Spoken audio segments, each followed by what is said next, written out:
The trading ship Gentle Current drifted through empty space like a wounded animal looking for a place to die.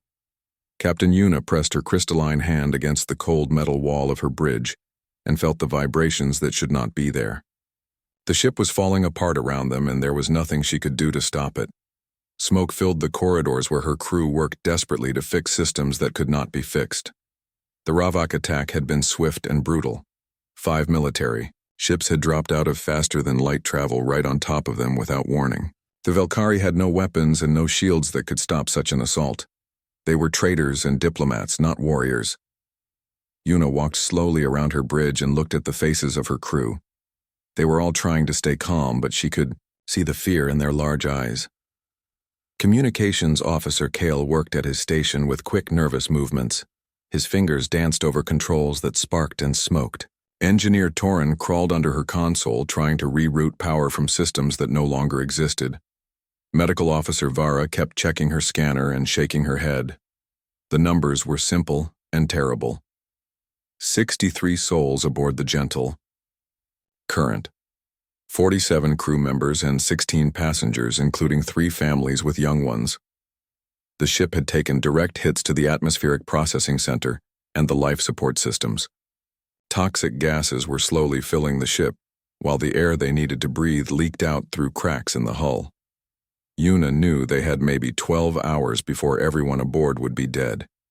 The emergency oxygen supplies would last 6 hours, at most. After that, the toxic atmosphere would kill them all.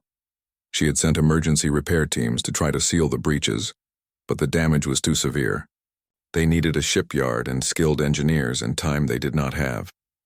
The worst part was knowing that the Ravak ships were probably still in the area. They liked to watch their victims die slowly. It was part of their cleansing ritual. They believed that weak species like the Velkari deserved to suffer before death. The Ravak would wait until all life signs disappeared from the Gentle Current before moving on to find their next target. Kyle looked up from his damaged console with frustration written across his face. The communication systems were barely working. Most of their transmitters had been destroyed in the attack. The few that still functioned had very limited range. Any distress signal they sent would only reach a few light years in any direction. "Captain," Kale said with a voice that cracked from breathing toxic air, "I can try to boost the signal, but it will drain our emergency power reserves." Una closed her eyes and thought about the choice. Use their emergency power to send a distress call that might reach no one, or save that power to keep life support running for a few more hours. Either way, they would all be dead soon. But maybe, just maybe, someone would hear their call for help. "Do it," she told Kale. "Send the signal on all frequencies. Include our coordinates and casualty count. Tell anyone who receives it that we are civilian traitors under attack with limited time remaining." Kyle nodded and began working on the transmission. His fingers moved over the controls while sparks flew from damaged circuits. The bridge lights dimmed as he redirected power to the communication array. Other crew members stopped their work to watch. They all knew this was their last hope. The signal that went out from the Gentle Current was simple and desperate. It contained their exact location in space, the number of people aboard, and a basic description of their situation. The message was broadcast in 17 different languages, including the common trade tongue used by most civilized species. Kale set the transmission to repeat every 10 minutes until their power ran out. What none of them knew was that their signal would travel much farther than expected. A damaged relay station near the edge of their system picked up the transmission and automatically boosted it across several star systems. The signal crossed into a region of space that most galactic species avoided.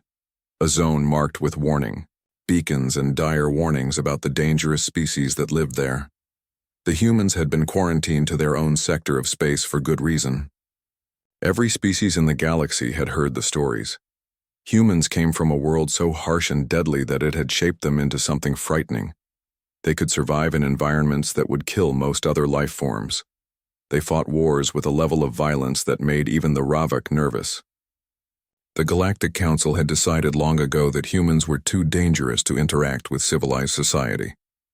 Captain Do-hyun sat in the command chair of the human battleship Iron Resolve and reviewed the daily reports from his department heads. The massive ship was on routine patrol along the quarantine boundary. It was boring work but necessary. The quarantine kept both humans and aliens safe by preventing contact that might lead to conflict. The Iron Resolve was one of the newest Titan-class battleships in the human fleet, nearly 2 kilometers long and armed with enough weapons to reduce a small moon to space dust. Its crew of 800 included some of the best soldiers and spacers that humanity had to offer. They were professionals who had signed up to protect human space from external threats. Communications specialist Minji worked at her station near the front of the bridge. Her enhanced neural implants allowed her to monitor dozens of communication channels at once. Most of the traffic was routine military communications between human ships and bases. But sometimes strange signals from outside the quarantine zone would reach their sensors. Today was one of those days. Minji frowned as her implants detected an unusual transmission on multiple frequencies. The signal was weak and distorted, but definitely artificial. She began running it through the translation software while increasing the gain on their receivers. The computer worked for several minutes before producing a rough translation. "Captain," Minji called out in a voice that made everyone on the bridge turn to look at her. "I'm receiving a distress signal from outside the quarantine zone. It appears to be from a civilian vessel under attack." Captain Do-hyun stood up from his command chair and walked over to Minji's station. He was a tall man with graying hair and scars on his hands from his early days as a Marine. His eyes were the kind that had seen too much combat, but still held compassion for those who suffered. "What's their situation?" he asked. Minji worked on cleaning up the signal while her implants processed the alien language. The translation was rough, but the meaning was clear enough. 63 civilians aboard a trading vessel called Gentle Current. They've been attacked and their life support is failing. The computer estimates they have maybe 12 hours before. She didn't finish the sentence. The bridge fell silent except for the quiet hum of the ship's systems. Every person there understood what 12 hours meant. These aliens, whoever they were, would all be dead soon unless someone helped them. But helping would mean crossing the quarantine line and violating direct orders from command. Chief Engineer Wonho looked up from his station. He was a stocky man with calloused hands and oil stains on his uniform. "Captain, if their life support is really failing, 12 hours might be optimistic. Depends on their ship design and how much damage they've taken." Tactical Officer Jisoo checked her console and shook her head. "Sir, they're 8 light years from our current position. Even at maximum acceleration, it would take us 8 hours to reach them." Medical Officer Hyerin had already pulled up her emergency protocols on her tablet. She was a small woman, but her reputation for saving lives under impossible conditions was legendary throughout the human fleet.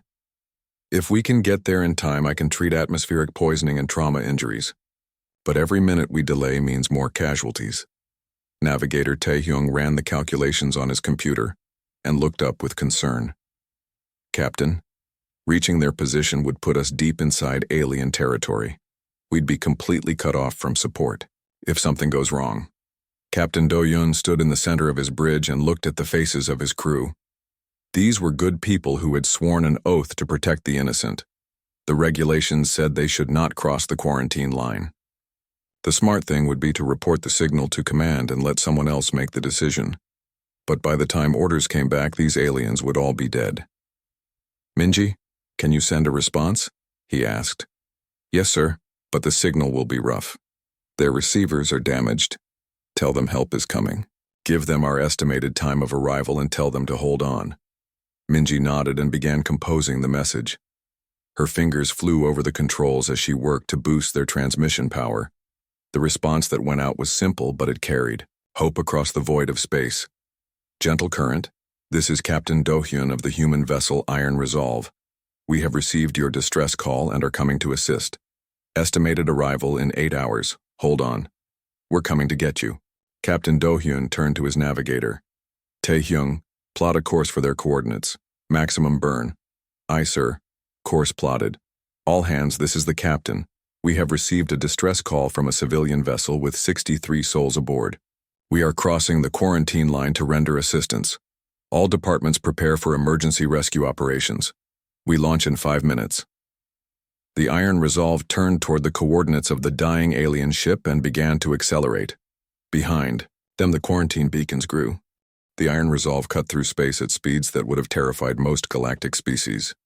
The massive battleship pushed its engines beyond normal limits, while Captain Do-hyun paced the bridge like a caged animal. Every minute that passed meant more aliens dying aboard the distant trading ship. Chief Engineer Wonho monitored the engine output from his station and shook his head. The ship was already running at 110% of rated capacity. Push much harder, and they risked a catastrophic failure that would leave them stranded in alien space. But he understood the urgency and kept the engines running hot. Status. Report, Captain Do-hyun called out. Navigator Tae-hyung checked his calculations again. 6 hours and 20 minutes until we reach their coordinates, sir. We're making good time. Medical Officer Hiran prepared her emergency medical bay for mass casualties. She had treated atmospheric poisoning before during mining accidents in the asteroid belt. The symptoms were always the same: difficulty breathing, disorientation, organ failure, and eventually death. The key was getting victims into clean air as quickly as possible. I'll need to know their atmospheric composition, she told communications specialist Minji. Different species react differently to various toxins. What works for humans might kill them. Minji was already working on that problem. Her neural implants processed the alien language while she tried to establish better communication with the dying ship. The signal was getting weaker as their power failed, but she could still make out basic information. They're called Valkyrie, she reported. Silicon-based life forms with crystalline exoskeletons. They breathe a nitrogen-oxygen mixture similar to what we use but with higher humidity. The toxic gases filling their ship appear to be industrial, chemicals from their damaged atmospheric processors. The bridge received regular updates from other departments as the crew prepared for the rescue mission. Security Chief Dae-hyun reported that his teams were ready to board the alien vessel if necessary. Engineering teams stood by with emergency repair equipment. The ship's artificial intelligence, programmed with Dr. Yoonji's voice patterns, calculated countless scenarios for the rescue operation. Meanwhile, aboard the Gentle Current, the situation grew worse by the hour. Captain Yuna watched her crew struggle to breathe while toxic smoke filled more sections of the ship. The emergency oxygen masks could only do so much. Several crew members had already collapsed from chemical poisoning. Communications Officer Kale worked frantically to maintain contact with the approaching human ship. The response he had received hours ago seemed impossible. Humans were the stuff of nightmares, according to every story told throughout the galaxy. They were violent predators from a world so harsh that it had shaped them into monsters. Captain, Kyle said through his oxygen mask. The human ship is still approaching. They're maintaining radio contact and asking for technical specifications of our life support systems. Captain Yuna felt torn between hope and terror. If the humans really were coming to help, her people might survive. But every species in known space whispered stories about human cruelty. They waged wars that lasted for generations and showed no mercy to their enemies. What would they want in return for saving Valkyrie lives? Send them whatever information they request, she ordered. If they mean to harm us, we're already helpless. If they truly intend to help, we need to trust them. The hours passed slowly aboard both ships. The Iron Resolve continued its high-speed approach while monitoring the failing systems of the alien vessel. The Gentle Current drifted in space while its crew fought a losing battle against poison and mechanical failure. When the human battleship finally dropped out of faster-than-light travel near the Valkyrie ship, the sight was overwhelming. The Iron Resolve was enormous, nearly 10 times the size of the trading vessel. Its hull was dark as the void between stars and covered with weapon systems that could destroy entire fleets. On the human bridge, Tactical Officer Jisoo scanned the area for threats. No hostile ships detected, Captain. Whatever attacked them is long gone. Captain Do-hyun studied the image of the alien vessel on his main screen. The Gentle Current was clearly dying. Atmosphere leaked from dozens of hull breaches while internal fires burned out of control. It was amazing that anyone was still alive aboard that wreck. "Hi, Aaron, what's their status?" he asked. Medical Officer Hiran's scanners painted a grim picture. Life support failure is accelerating, sir. I'm reading elevated toxin levels throughout the ship. Multiple casualties from chemical exposure. They have maybe 90 minutes before total atmospheric collapse. Chief Engineer Wanho studied the technical readouts. Their ship is too damaged for normal docking procedures, Captain. We'll need to use the emergency rescue shuttles. How long for full evacuation?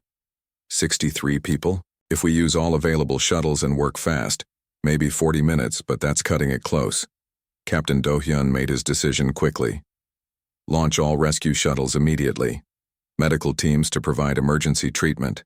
Engineering teams to try to stabilize their life support. Security teams for crowd control during evacuation. The Iron Resolve erupted with activity as shuttle bays opened and small ships launched toward the dying alien vessel. Each shuttle carried teams of specialists trained for exactly this type of emergency. They had practiced these procedures countless times, but never with alien victims whose biology they barely understood. The first shuttle to reach the gentle current carried Medical Officer Hyerin and her emergency response team. When the docking clamps engaged and the airlock cycled open, both species got their first close look at each other. The humans were smaller than the Velkari had expected. Hyerin stood only 1.7 meters tall, tiny compared to the average 2.5 meter height of her patients. But there was something about the way the humans moved that made the aliens step back instinctively. They moved with precise efficiency and controlled energy, like predators ready to strike. Hyerin's scanner swept the ship's atmosphere, and her expression hardened behind her environmental suit's faceplate.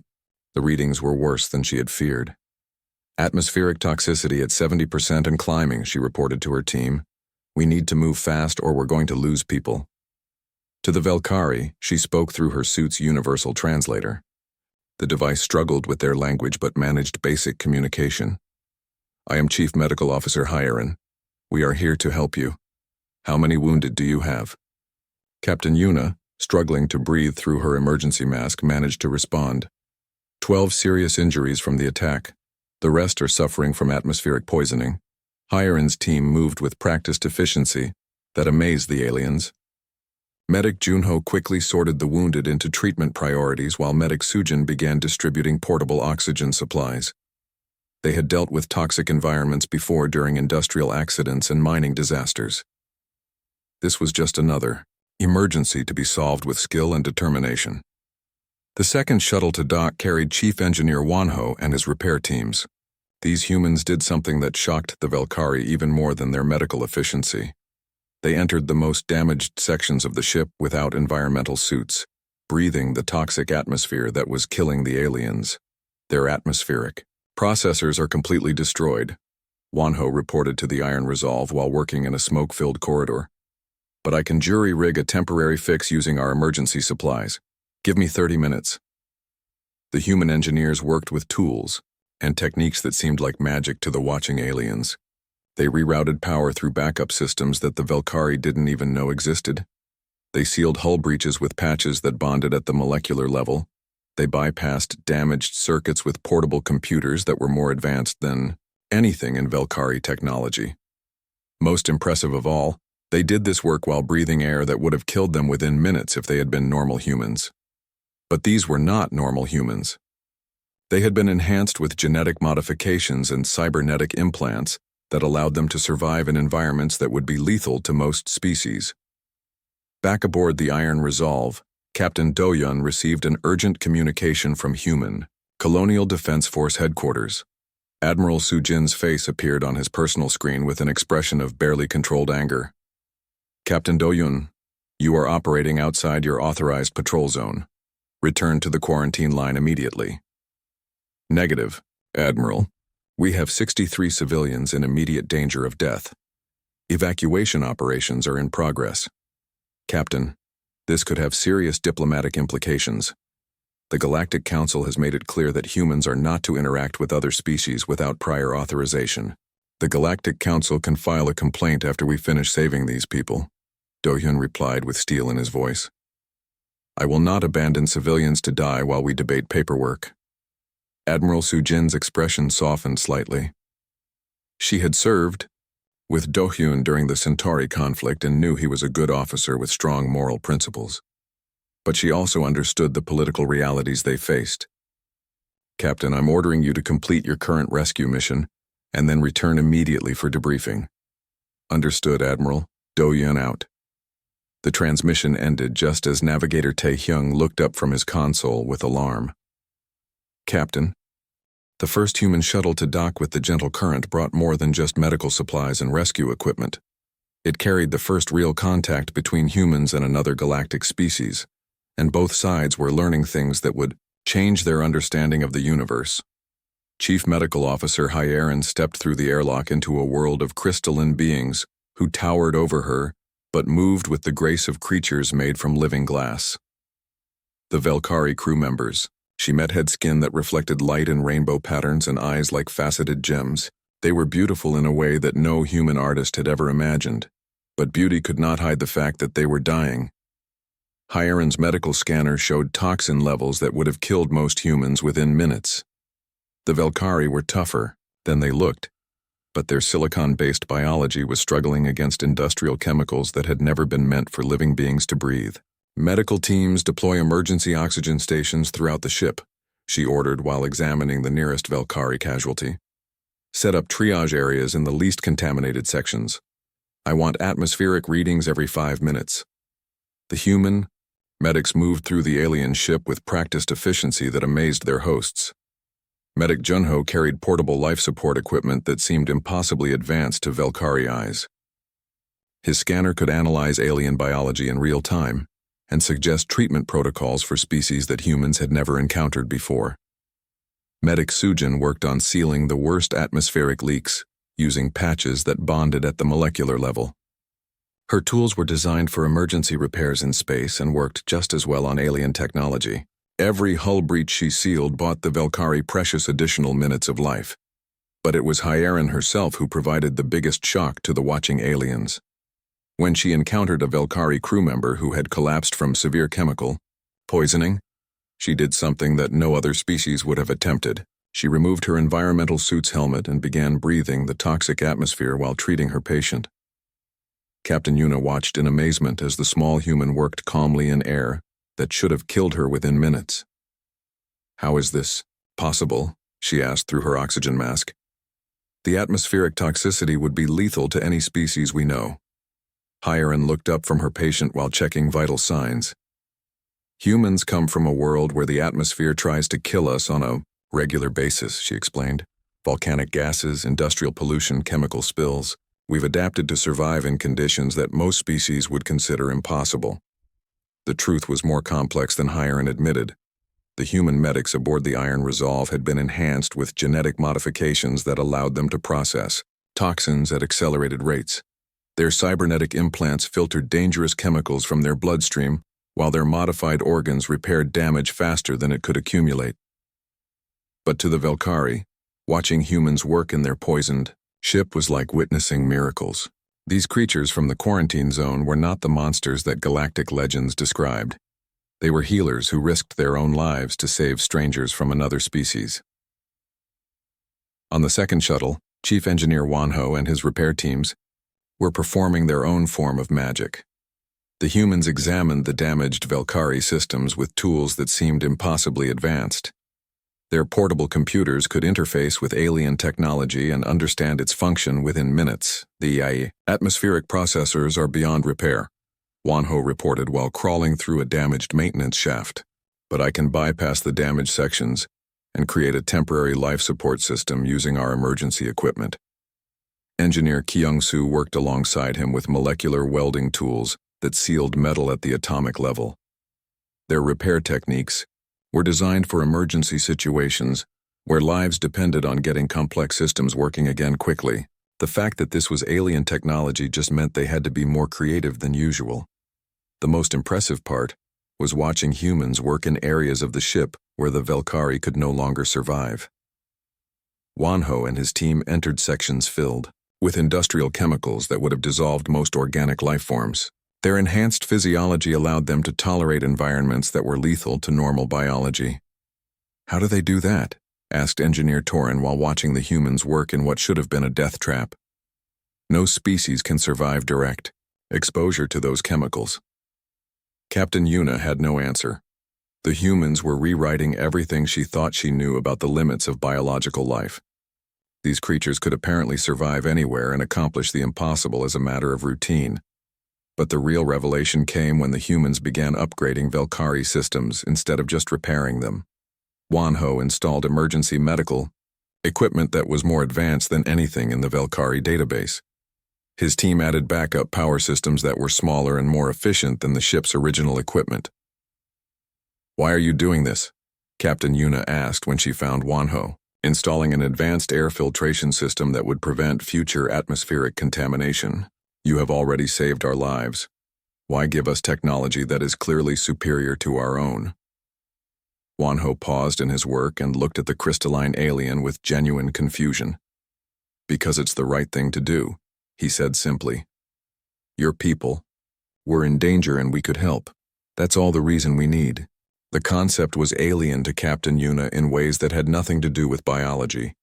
In galactic civilization, everything had a price. Species traded technology for resources, protection for tribute, assistance for political favors.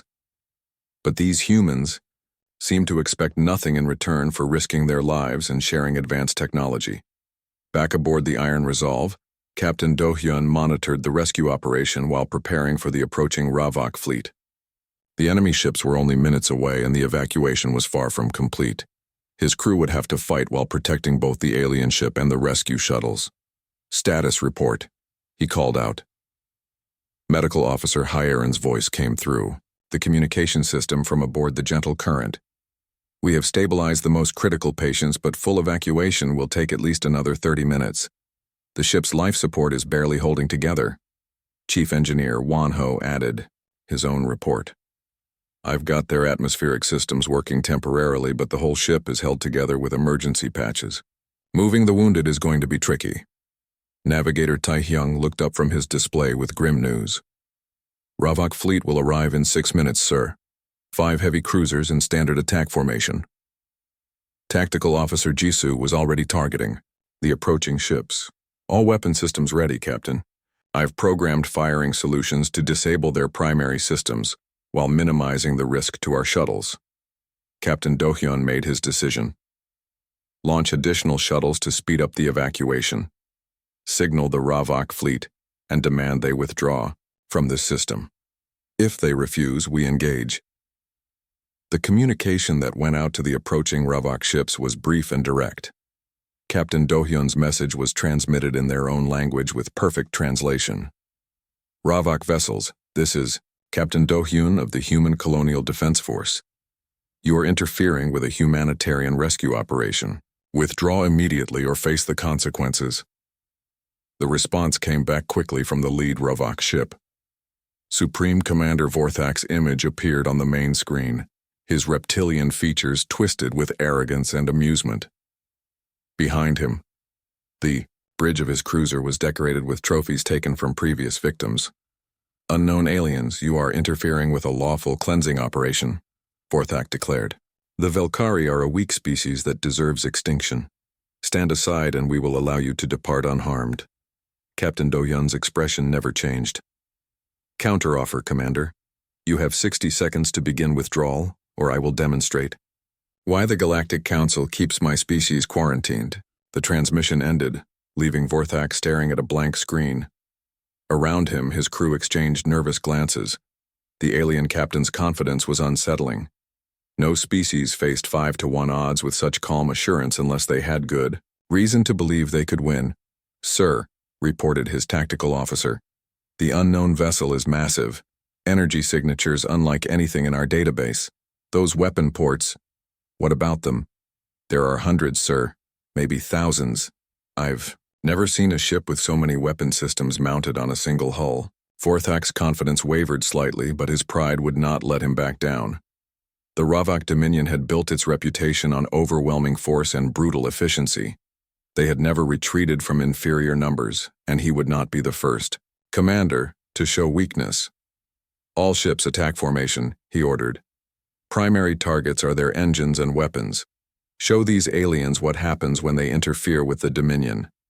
The 5 Ravak cruisers opened fire with their main plasma cannons. These were weapons designed to crack the surface of small moons and vaporize enemy ships in single shots.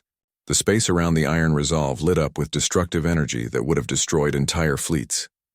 When the light faded, the human battleship hung in space completely unharmed.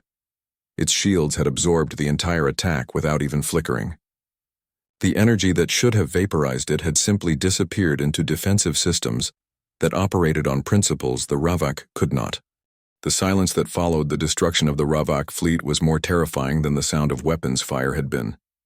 Where 5 heavy cruisers had existed moments before, only wreckage and expanding clouds of debris remained. The Iron Resolve hung motionless in space like a predator that had just demonstrated why it was the apex of the food chain. Supreme Commander Vorthak clung to life in the ruins of his command center, while emergency systems fought to maintain atmosphere in what remained of his ship. Half his crew was dead, and the other half wished they were. The forward section of his cruiser had been completely vaporized by a single shot from the human vessel. Around him, the few surviving Ravak officers stared at their displays in shock and disbelief.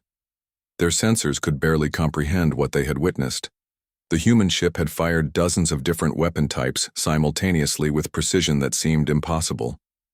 Each shot had found its target despite defensive systems that should have provided protection.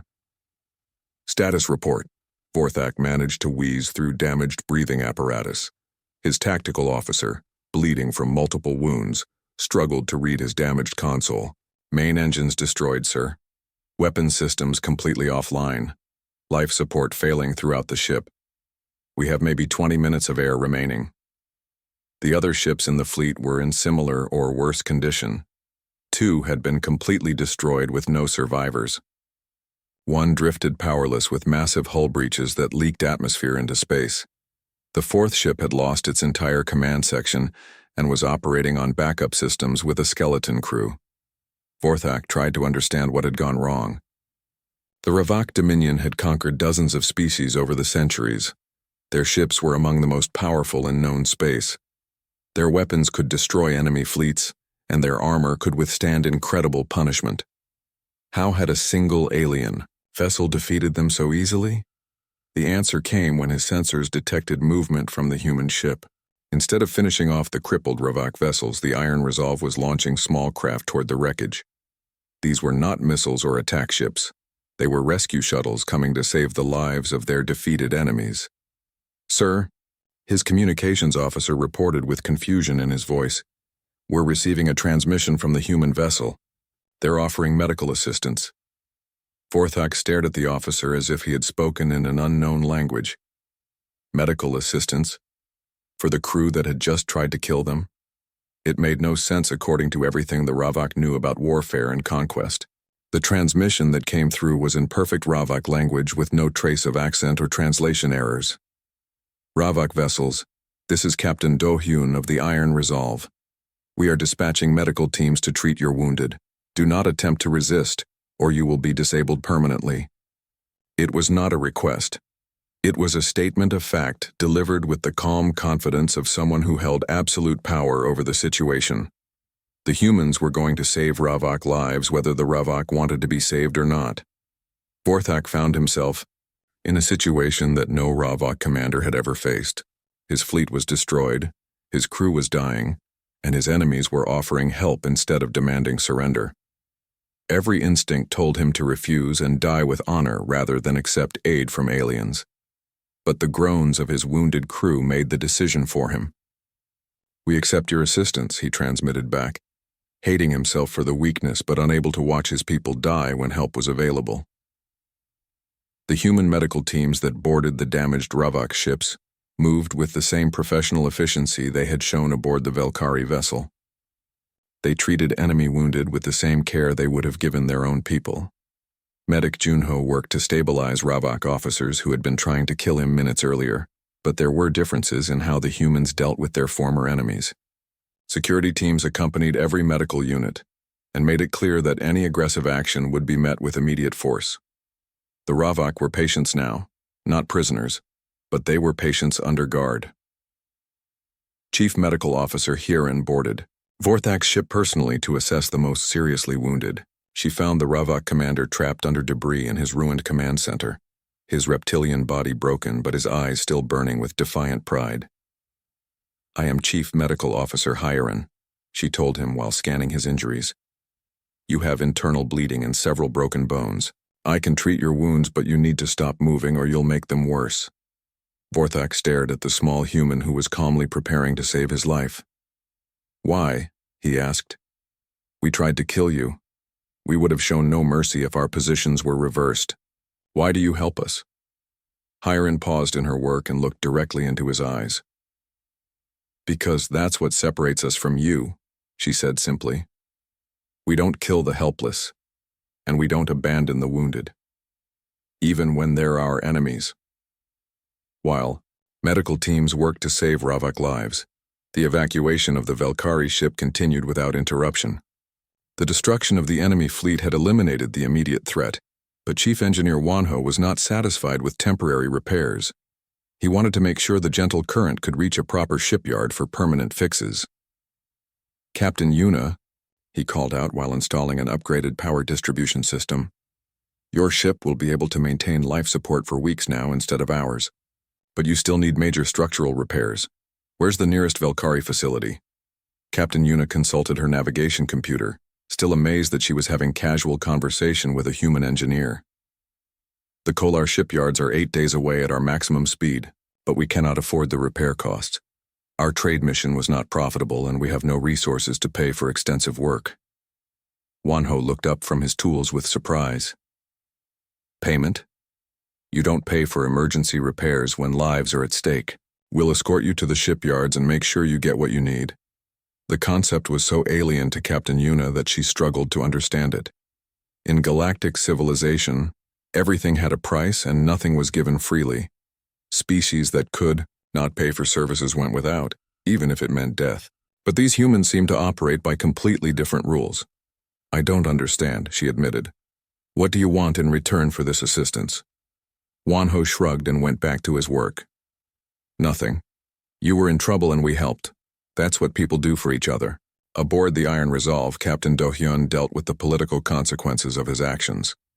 The communication system was busy with messages from Human Colonial Defense Force headquarters demanding explanations. Admiral Soo-jin was particularly insistent about speaking with him immediately.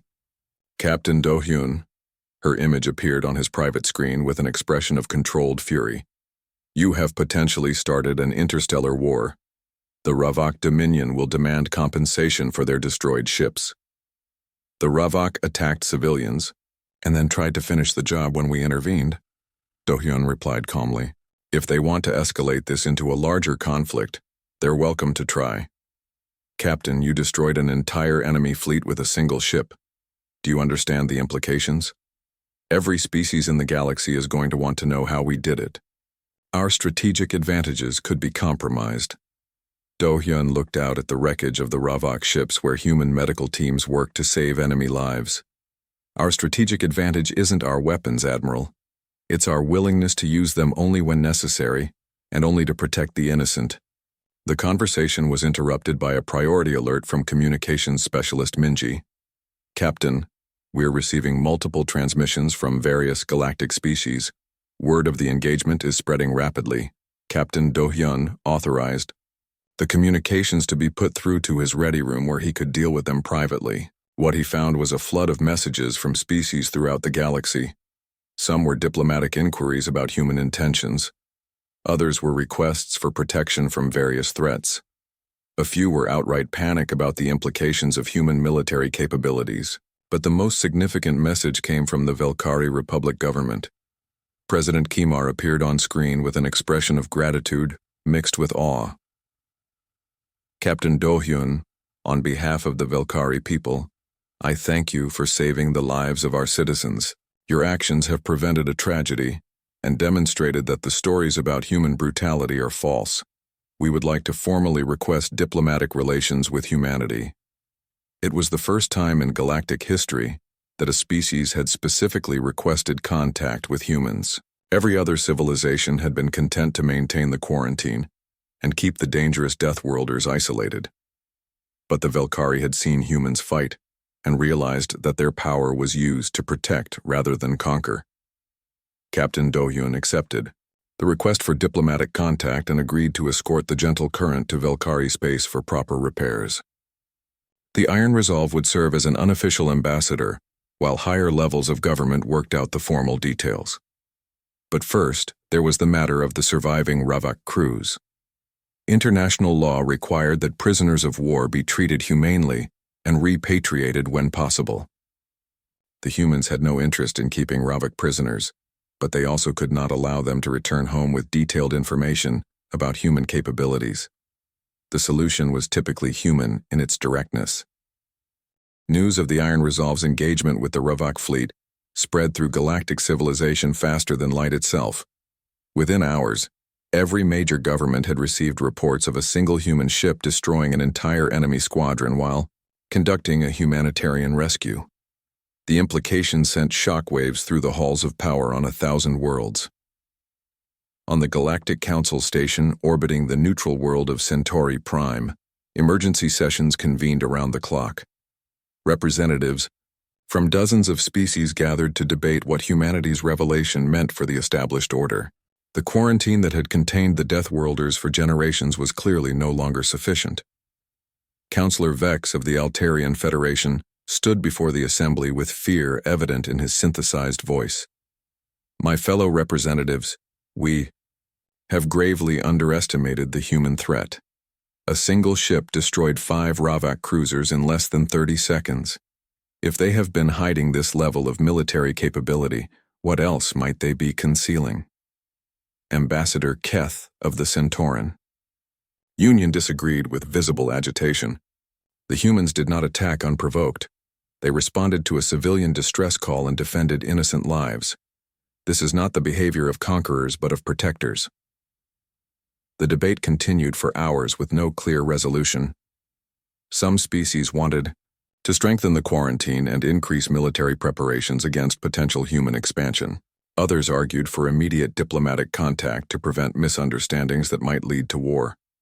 A few suggested that humanity might be the solution to problems the galaxy had been unable to solve. Meanwhile, aboard the gentle current, Captain Yuna experienced the strange reality of traveling under human protection. The Iron Resolve maintained position alongside her ship, while its crew continued repairs and upgrades that defied Valkyrie understanding of technology.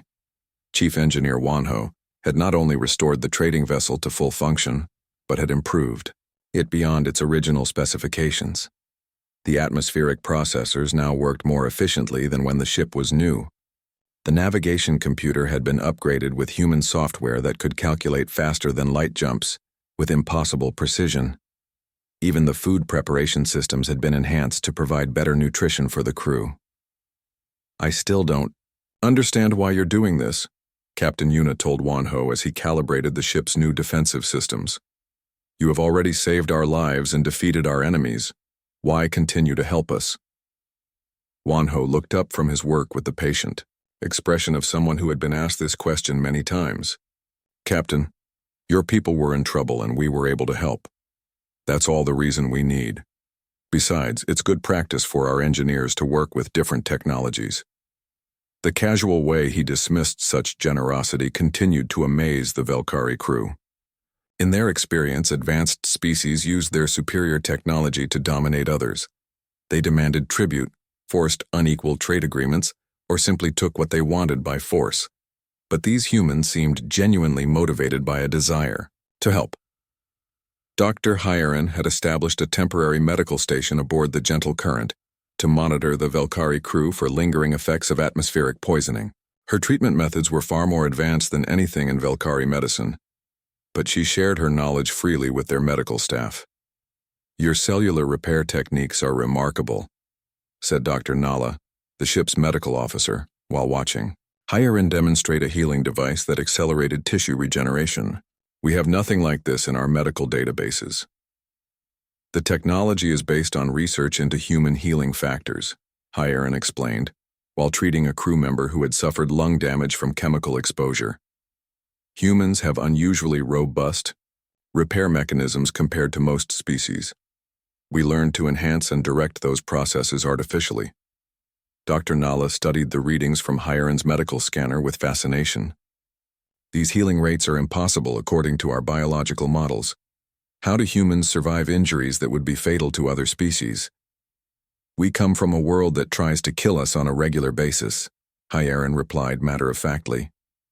Poisonous, atmosphere, deadly radiation, extreme weather, predatory wildlife, natural disasters. Everything on Earth is designed to eliminate life, so life had to become extremely tough to survive. The explanation helped Dr. Nala understand why humans could work in environments that would kill most other beings. They were not just technologically advanced. They were biologically adapted to survive conditions that would be considered impossible by galactic standards. On the bridge of the Iron Resolve, Captain Do-hyun received a steady stream of communications from species throughout the galaxy. Most were diplomatic inquiries about human intentions and capabilities. Some were requests for protection from various threats. A few were barely concealed attempts to gather intelligence about human technology. The most significant message came from the Velkari Republic's capital world. President Kimar appeared on the main screen with an expression of formal ceremony mixed with genuine gratitude. Captain Do-hyun, I speak for all Velkari when I say that your actions have not only saved lives but challenged our assumptions about your species. We formally request that humanity consider establishing diplomatic relations with our government. It was an unprecedented moment. For the first time since the quarantine began, a galactic species was specifically asking for contact with humans, rather than demanding their continued isolation. The request carried implications that would reshape interstellar politics. President Kimar, Captain Do-hyun replied carefully, I will forward your request to my government for proper consideration. In the meantime, we will ensure that your people reach home safely. The formal response masked the significance of what was happening. Humanity was being offered a seat at the galactic table based not on fear of their power, but on respect for their actions. It was exactly the kind of recognition that human diplomats had been seeking for generations. But not everyone in the galaxy was pleased with these developments. In the depths of Ravok space, the surviving members of Vorthak's fleet had reached their home base and delivered their report to the Dominion leadership. The reaction was predictably violent. Supreme Admiral Korex listened to the account of the battle with growing rage. 5 of his best ships destroyed by a single alien vessel while conducting a routine cleansing operation. It was more than a military defeat. It was a humiliation that undermined everything the Ravok Dominion represented. This cannot stand, he declared to his assembled commanders. The humans have interfered with our rightful conquest and made us appear weak before the galaxy. They must be taught the consequences of opposing the Dominion. But even Korex was not foolish enough to launch an immediate attack. The destruction of Vorthak's fleet had demonstrated that human military capabilities were far beyond what anyone had suspected. Any response would need to be carefully planned and overwhelming in scope.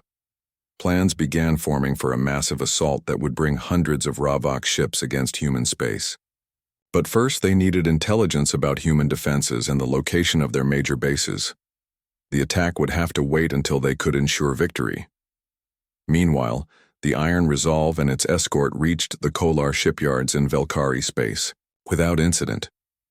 The massive orbital facility was one of the most advanced construction complexes in the galaxy, capable of building or repairing ships for dozens of different species. Shipyard Director Jelen greeted the human vessel with a mixture of professional curiosity and barely concealed awe. He had heard the reports about the battle with the Ravok fleet, but seeing the Iron Resolve in person was still shocking. The ship was enormous and obviously designed for warfare on a scale that exceeded anything in his experience.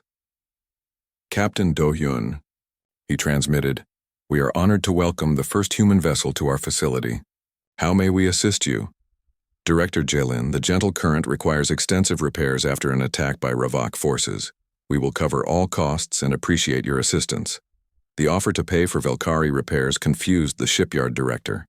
According to everything he knew about interstellar relations, the humans should be demanding tribute or favorable trade agreements in exchange for their protection.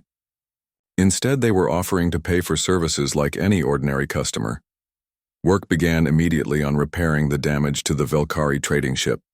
Human engineers worked alongside Velkari technicians, sharing knowledge and techniques that amazed their hosts. The collaboration was unlike anything the shipyard workers had ever experienced. Chief Engineer Wanho supervised the installation of new systems that would make the gentle current more efficient and safer than it had ever been. But he also took time to explain human engineering principles to interested Velkari technicians. "Your power distribution methods are very sophisticated," said Engineer Morin, while watching Wanho install an advanced fusion reactor. "We have nothing like this efficiency rating in our technology base. Human engineering focuses on reliability and redundancy," Wanho explained while calibrating the reactor's output. "We assume that everything will eventually break down and design systems that can keep working even when damaged." The philosophy reflected humanity's experience with hostile environments where equipment failure meant death.